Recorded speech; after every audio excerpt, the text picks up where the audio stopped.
तो जी लिया, मैं तो दुनिया देख लिया, मैं अपना जीवन आपको दूंगा, पर मेरे बच्चे को आप छोड़ दो। मैं एक सच्ची घटना आपको बता रहा हूं। मेरी बेटी जब छोटी थी तो एक दिन वो बहुत बीमार हो गई और मैंने मिसिस से कहा इसको हॉस्पिटल मत ले जाना। मैं डॉक्टर के खिलाफ नहीं हूं, मैं मेडिसिन के खिलाफ नहीं हूं, पर पता नहीं उस दिन मेरे मुंह से ऐसा क्यों निकला और मैं उसी बात पर अड़ा रहा, इसे हॉस्पिटल मत ले जाना। मैं भी एक मीटिंग से तुरंत आ रहा हूं और वो हॉस्पिटल नहीं ले गई और उसका बुखार बढ़ता गया।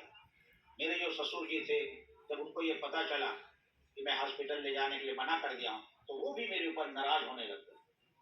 बच्चे को कभी भी कुछ भी हो सकता है।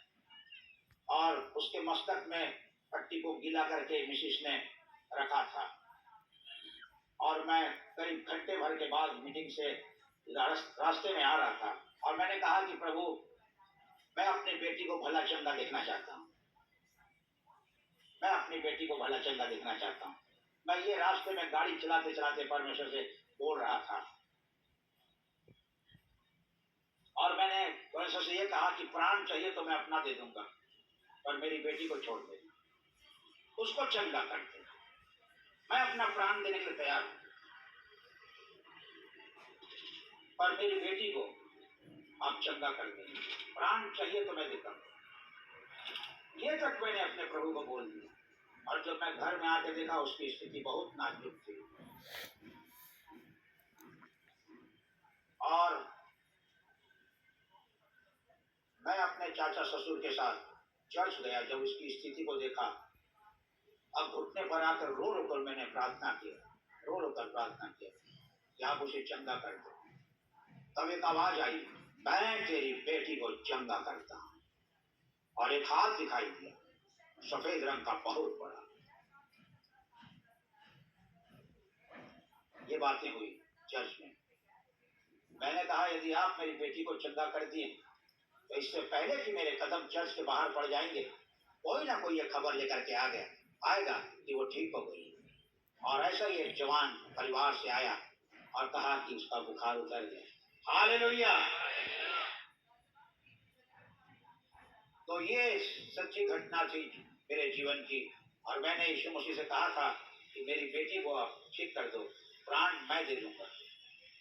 इब्राहिम भी कह सकता था, मेरा प्राण ले लो, मेरी उम्र 100 से ज्यादा हो गई, पर मेरे बेटे को छोड़ दो, मेरे बेटे इसाक को छोड़ दो। बच्चों के खातिर हर माँ बाप अपनी जिंदगी दांव पर लगा देता है।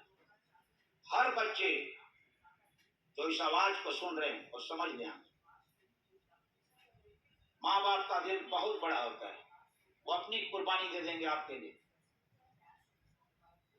और ईश्वर से प्रार्थना करेंगे कि वो आपको बख्श दे, आपको चंगा कर दे, आपको छुटकारा दे दे, आपको जिंदगी दे दे, और वो अपनी जिंदगी देने के लिए तैयार रहते हैं। हालेलुया। ये होते हैं बच्चों माँ बाप। इसी कारण माता पिता का आदर करो।